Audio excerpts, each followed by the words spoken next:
To another NewsNation exclusive, notorious prison escapee Casey White is speaking out on the eve of his sentencing following last year's jailbreak. White fled with corrections officer Vicky White. The two had been having a secret affair, while Casey was an inmate at the Alabama facility where Vicky worked. Casey was captured alive 11 days later, but Vicky was found dead with a gunshot wound to her head. Now, as Casey White prepares to be sentenced for first-degree escape, he is speaking out only to NewsNation senior national correspondent Brian Entin, who joins us now with more. Brian, that was a huge story when they were on the run.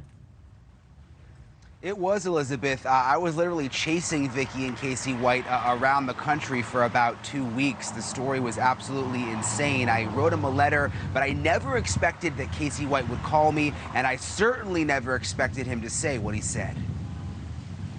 It was a manhunt that captivated the nation. Longtime model employee and beloved jail administrator Vicky White went on the run with her inmate lover Casey White, the accused murderer escaping from the Lauderdale County, Alabama jail in April 2022. Those of us who work with Vicky White and have worked with her for years, this is not the Vicky White we know. The couple was on the run for almost 2 weeks until police chased them in a stolen car near Evansville, Indiana, and investigators say Vicky shot and killed herself. There were so many unanswered questions about why she threw away her life and career.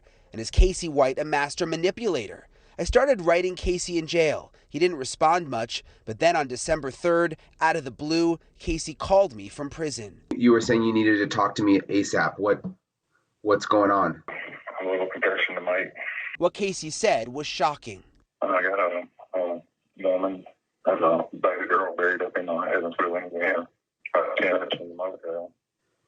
And I'm not talking about it. They handled my case up there that day. So did you say that there's a woman buried up there? Yes. Casey told me several times that he killed a woman while him and Vicky were on the run. Did you kill someone else? Yes, there's a dead body up there that ain't been buried yet. I think that's big. And I won't talk to nobody but the FBI that handled that interview me in Evansville, Indiana. When was the person killed? When I ran Vicky to the hotel. I'm sorry, again, it's muffled. When did it happen? Whenever me and Vicky was at the motel. Oh, when you and Vicky were at the motel. So you killed someone at the motel? Yes. It wasn't just one phone call. Casey called me again later that day. Do you know how old the woman was? No, I don't know none of the details, but I know I'm alive and well. I'm sober. I'm clear thinking. I ain't not a true felon, and I'm a felon. Why did you decide today to confess this? Because I had to. But I mean, you guys had to get off my chest. I had to do the right thing for God right there, and I had to get off my chest.